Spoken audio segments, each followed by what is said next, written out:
Live streaming video series එකේ 4 වෙනි video එකත් ඔන්න ජයග්‍රාහී විදිහට අද අපි අරගෙන එනවා. අන්තිමට වීඩියෝ එක අපි නැවැත්තුවේ කොහොමද ඔයාගේ USB කේබල් එක හරහා ෆෝන් එකේ ස්ක්‍රීන් එක කම්පියුටර් එකට මිරර් කරගන්නේ කියලා. මේකෙදි ඇත්තටම ස්ක්‍රීන් එක විතරයි අපි මිරර් කරේ. ඔයාලා කමෙන්ට් සෙක්ෂන් එක බැලුවොත් ඔඩියෝ කොහොමද මිරර් කරන්නේ, ඔඩියෝ කොහොමද ස්ට්‍රීම් කරන්නේ කියලාත් ඔයාලා අහලා තිබුණා. අද වීඩියෝ එකෙන් ඒ නිසා අපි කතා කරන්න ලෑස්ති වෙනවා. අපි කලින් වීඩියෝ එකේදී ස්ක්‍රීන් එක මිරර් කරා වගේම කොහොමද ඔඩියෝ එකත් ඒකට පැරලල් මිරර් කරගන්නේ, එහෙමත් නැත්නම් ස්ට්‍රීම් කරගන්නේ කියලා.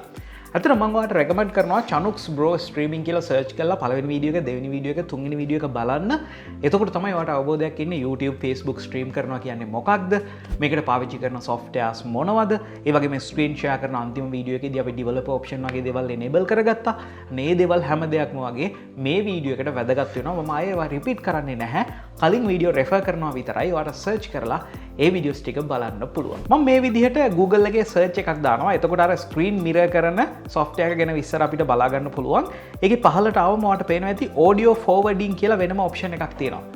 මේක හරහා තමයි audio forward කරන්න පුළුවන් විදිහට මේක නිර්මාණය කරන app එක මේගොල්ලෝ දීලා තියෙන්නේ. මෙතන තියෙනවා SNDCPY කියලා මෙන්න මේ විදිහ එකක් sound copy කියන එක වෙන්න ඕනේ. ඒක ඇතුළට ගියාට පස්සේ අපිට මේ විදිහට බලා ගන්න පුළුවන්. ඒකේ පහළට ආවට පස්සේ මේකේ requirements විදිහට මේගොල්ලෝ දක්වන්නේ ඔයාගම අනිවාර්යෙන් Android 10 හෝ ඊට වැඩි ෆෝන් එකක් තියෙන්න ඕනේ. ඒ වගේම ඔයාගේ කම්පියුටර් එකට VLC player එක install කරලා තියෙන්න ඕනේ කියලා. මේ link එකට ගියාට පස්සේ ඔයාලට VLC player එක නොමිලේම download කරගන්න පුළුවන් හැකියාවක් ලැබෙනවා.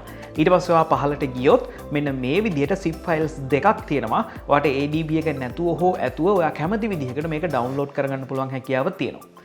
අතන මේක download වෙන්නේ zip file එකක්. ඔයාට අවශ්‍ය විදිහට මේක open කරලා මේකේ ඇතුලේ තියෙන ඔක්කොම files ටික ඔයා කැමති නමකින් folder එකක් හදලා මෙන්න මේ විදිහට copy කරගන්න.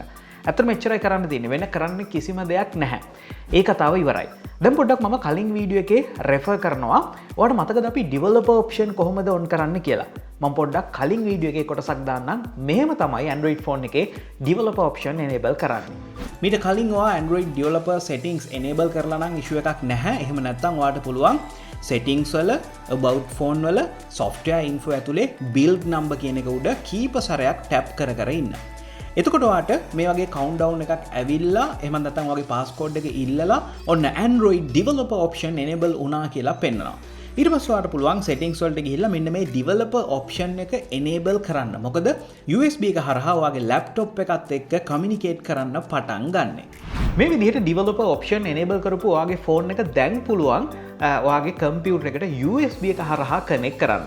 ඒ වගේම මෙතනදී ඔයාලට data transfer කරන්නත් පුළුවන්. USB debugging කියන එකත් on කරලා තියෙන නිසා මේ streaming service වගේ දේවල් enable කරන්නත් හැකියාව ලැබෙනවා. දැන් අපි මේ audio එකට copy කරගත්ත files වල ඔයාලට පේනවා ඇති APK එකක් තියෙනවා. APK එකක් කියන්නේ Android වලට දාන app එකක්. ඔයාලට පුළුවන් ඔයාගේ Android phone එක USB එක හරහා connect කරගත්තට පස්සේ ඒකේ file manager එක open කරලා ඔයාලට කැමති folder එකකට මේ APK එක copy කරන්න. මම මේක මියුසික් කියන එකට දාගන්නවා. ඔයාට කැමති එකකට මේක දාගන්න පුළුවන්. ඊළඟට මම ෆෝන් එකේ තියෙනවා ෆයිල් මැනේජර් ඇප් එකක්. මේක හරහා ගිහිල්ලා මේ ෆෝල්ඩර් එක මම හදපු හෝ මම හොයපු ෆෝල්ඩර් එකටම ඇතුළට ගියාට පස්සේ ඔයාට පේනවා ඇති මියුසික් එක ඇතුලේ මම මේ කොපි කරපු APK එක බලා ගන්න පුළුවන්. මේක ඇප් එකක් නිසා මම මේ විදිහට මේක ඉන්ස්ටෝල් කරනවා. සමහර වෙලාවට මේකේ permission enable කරන්න කියලා කියනවා. කොහොම හරි මේක තප්පර ගානක් ඇතුළත මෙන්න මේ විදිහට ඉන්ස්ටෝල් වෙනවා වගේම මේක රන් කරාට පස්සේ ඔයාට මේ විදිහට ස්ට්‍රීම් කරන්න කියලා ඔප්ෂන් එකක් එන්නත් ඉඩ තියෙනවා.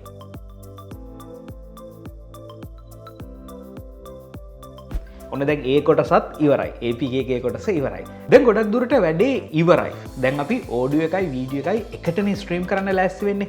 මම කරන්නේ අර කලින් වීඩියෝ එකේ විදිහට ස්ක්‍රීන් එක මිරර් කරන software එක මේ විදිහට on කරගන්නවා. ඔන්න දැන් ස්ක්‍රීන් එක වැඩ. හැබැයි ඔඩියෝ තවම වැඩ නැහැ. අපි අද ඩවුන්ලෝඩ් කරගත්ත audio files ඇතුළට ගිහිල්ලා මේක ඇතුළේ තියෙනවා sndcpy.bat කියලා ෆයිල් එකක්. මම මේක මේ විදිහට ඕපන් කරනවා. ඊට පස්සේ මෙයාලා මේ කියන විදිහට මේකේ වැඩ කටයුතු කරන්න යන්න තියෙන්නේ. මම මේක එන්ටර් කරනවා. එතකොට ෆෝන් එකෙන් පර්මිෂන් ඉල්ලනවා මෙයා ස්ට්‍රීම් කරන්න ඉඩ දෙන්නද කියලා.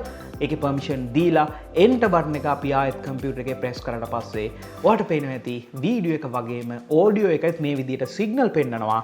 හරිම සරලව මේ පුංචි software එකක් පාවිච්චි කරලා වීඩියෝ එක වගේම ඔඩියෝ එකත් live stream කරන්න පුළුවන් විදිහට USB cable එක හරහා හදාගන්නේ.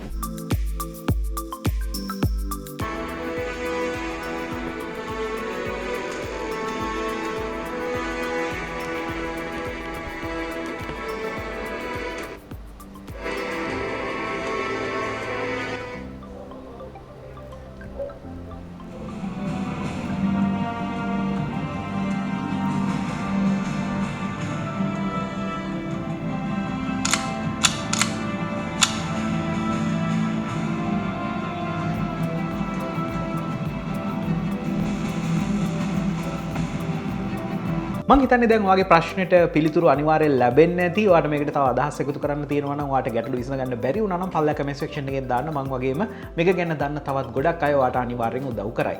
මේ වගේ වීඩියෝස් තවත් බලන්න කැමති නම් අනිවාර්යෙන් Chanux Blower රතු පාට subscribe button එක ක්ලික් කරන්න අමතක කරන්න එපා. subscribe කරලා නම් ඉන්නේ notification bell icon එක ක්ලික් කරන්න. ඒ වගේම Instagram එකේ Chanux Blower follow කරන්නත් අමතක කරන්න එපා.